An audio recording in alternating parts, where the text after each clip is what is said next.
부정선거라고 대통령께서 지금 단정을 하고 있는 게 아니라 수많은 문제점들이 보이는데 제도권 내에서 법원과 선거관리위원회와 수사기관 쪽에서 이걸 해결을 못하니 그것을 대통령이 해결해 줘야 되는 거 아닌가 하는 그런 어떤 책무감을 느낀 것이라고 본 변호인을 생각합니다.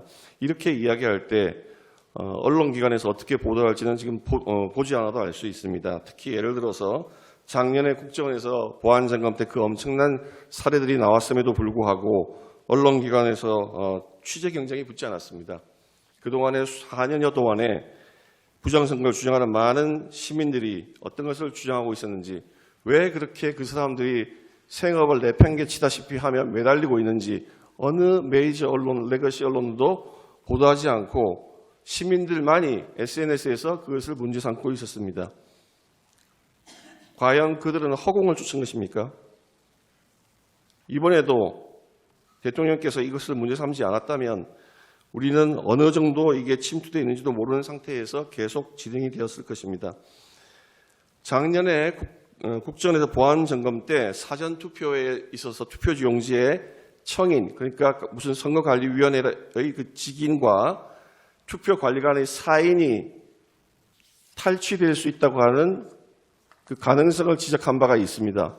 사전투표지, 지금 본투표에서는 투표관리관이 도장을 찍지만 사인투표의 경우에는 중앙선거관리위원회에서 이름 도장을 새겨서 그걸 그냥 인쇄를 해버립니다. 그거는 공직선거법에 분명히 반하는 것입니다. 공직선거법에는 투표관리관이 그 개인 도장을 찍으라고 법률에 명시하고 있는데 선거관리위원회는 무슨 일인지 굳이 고집을 합니다. 인쇄를 하는 걸로. 전번에 총선 전에도 한동훈 그 당시 여당 비대위원장이 그 문제를 지적을 했음에도 불구하고 강행을 했습니다. 너무나 이상하죠. 국정원에서 그렇게 하면은 탈취될 가능성이 있다 하는데도 그걸 굳이 고집을 했습니다. 봉인지 같은 경우에도 여기 계신 우리 재판관님께서도 다 법원에 근무하신 경력이 있으시고 해서 선거관리위원장 경험을 많이 하셨을 것입니다. 우리 재판관님들께서 선거관리위원장을 하실 때에는 아마도 봉인지가 종이로 되어 있어서 한번 떼면은 다 훼손되는 그런 봉인지였을 것입니다. 지금 그렇지 않습니다. 몇 번을 뗐다 붙여도 흔적도 안 남는 비잔류성 봉인지를 사용하고 있습니다. 왜 그러겠습니까? 모든 제도의 변형이나 실의 업무의 관행이 부정을 막는 것이 아니라 부정을 용이하는 방향으로만 흐르고 있으면 이게 우연의 일치입니까? 그런 상황에 대해서 왜 언론은 보도하지 않고 음모론만 물고 시민들만이 뛰어야 됩니까? 심지어는 소송에서 얼마나 당사자들이 좌절을 하느냐. 그래, 원고가 무슨 뭐 1장기 투표지가 1200장이 나왔니, 형상기억조니까 수천 장이 나왔니, 그렇게 이야기를 하면 법원 판결의 결론을 시민들이 이해하기 쉽게 설명하면 그래, 이상한 게 있구나. 네가 범인을 구체적으로 누가 어떻게 했는지 한번 주장 입증해봐. 강제 수사권이 없는 일반인이 그걸 어떻게 입증합니까? 수사기관의 고소돼도 마찬가지입니다. 영장을 받기 어려우니까 밝혀지지가 않습니다.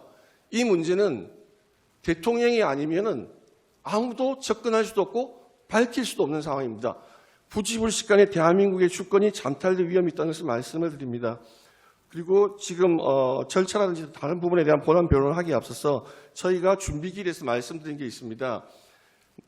본 탄핵 소추 의결서에서는 내란 행위가 거의 80%를 차지하고 있었는데 그걸 준비 절차에서 제외하고 탄핵 소추 사유를 정리하겠다고 말씀하셨는데 오늘 법정에서 소추인단께서 하시는 것을 보니 상당히 정리가 됐습니다. 그런데 저희는 이 법정에 들어서 변론하기 직전까지 저 정리된 탄핵 소추 사유 정리서를 받아본 적이 없습니다.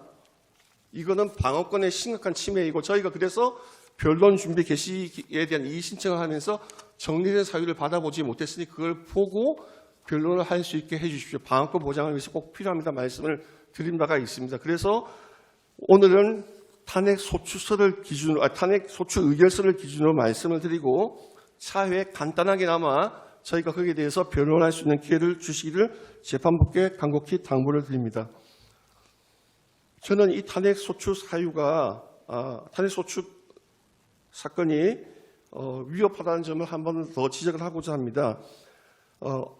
국회법 130조 93조의 그 관계에 대해서 법사위원회 심의 의결을 조사를 하지 않은 것에 대해서 우리 지금 헌법재판소가 그것은 임의 규정이고 국회의 자율권 내에 있는 것이라고 보아준다고 말씀을 한 바가 있습니다. 선례가 있습니다. 저희가 그 선례를 몰라서 말씀드린 게 아닙니다. 그 전까지는 국회에 부여된 그 자율권을 이렇게 남용하는 정당이 없었습니다. 국회를 장악한 민주당이 탄핵소추를 22번을 남발하면서 그것도 야당 대표의 범죄 혐의를 수사하는 검사들, 방송에 관계된 방통위원장, 장관들 무차별 탄핵소추를 하고 국가의 정상적인 운영을 방해하고 국민의 어떤 안보라든지 국민 생활이라든지 이런 걸 위한 예산을 무분별하게 삭감을 하는 이렇게 주어진 권한을 남용하는 정당은 없었습니다. 따라서 이런 지금과 같은 상태에서 또다시 우리 재판관님들께서 그것은 국회의 자율권에 부여된 것이다라고 인정을 해주신다면 앞으로 여소야대 국회가 되면 항상 선례를 따라서 주어진 탄핵소추권을 가지고 정권 탈취를 위한 쟁취를 위한 수단으로 남발할 것이고 정치는 불안정하게 되며 경제 불안정으로 이어지고 국민생활은 나락으로 가며 그 다음에 행선지는 국민들이 흔히 말하는 남미 같은 그런 이상한 나라로 전락하게 될 것입니다. 제가 이 사태를 보면서 옛날에 읽은 책이 생각납니다. 히틀러 시대의 그 선전가들이 법률가들을 조롱을 했습니다. 법률가는 정치가 만든 현실을 미화하는 도구에 불과하다. 그 글을 읽으면서 굉장히 비참한 감정을 느꼈습니다. 이제 헌법재판소인 우리 재판관님들께서 헌법이 살아있다고 하면서 보여주셔야 되고 87년 체제 헌법은 제왕적 대통령제가 아니라 국회 절대 우위의 헌법입니다. 이제 그동안에 우리 김대중 대통령이나 김영삼 대통령 그런 분들이 계셨을 때에는 자제를 했습니다.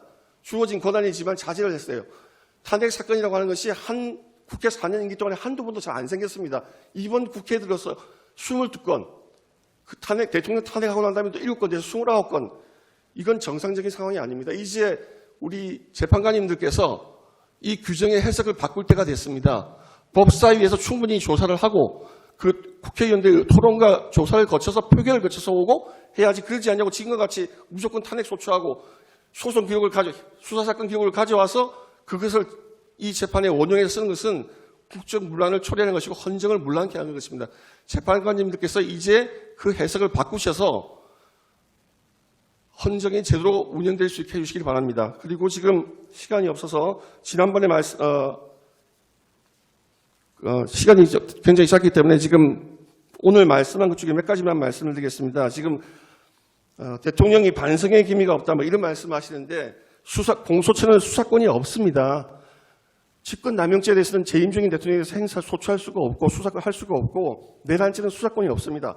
대통령이 수사에 응하지 않겠다는 것이 아니라 불법적인 수사기관의 수사에 응하는 것은 법 질서의 책임을 지고 있는 대통령이 할 행위가 아닙니다. 경찰이 수사하는 경우에는 언제든지 응하겠다고 말씀을 한 바가 있습니다. 그럼에도 불구하고 불법적인 수사에 기해서 더군다나 그 경비단장의 직인을 위조에 가면서까지 대통령을 체포한 것이 어떻게 수당할 수 있습니까? 마무리해 주십시오. 이 사건은 탄핵소추 의결서에서 내란으로 규정이라고 했지만 폭동도 전혀 없었고 파견한 계엄군인 숫자에 비추어서 국회의 권능을 정지시키거나 할 의도도 없었습니다. 그리고 국가 비상사태에 준하는 상황이라는 것에 대해서 지금 우리 소추인단께서는 항상 전시 사변만 생각하시는데 러시아와 우크라이나 전쟁을 보십시오. 이미 그 전쟁은 2014년에 크리미아를 반도를 점령했을 때부터 그 민족 간의 어떤 갈등을 이용해서 발언을 제한하겠습니다. 앉으십시오. 다음 순서 진행하겠습니다. 수명 재판관이셨던 정영식 재판관님께서 준비 기일 결과를 변론에 상정해 주시겠습니다. 네, 준비기일 결과를 변론에 상정하고 이에 대한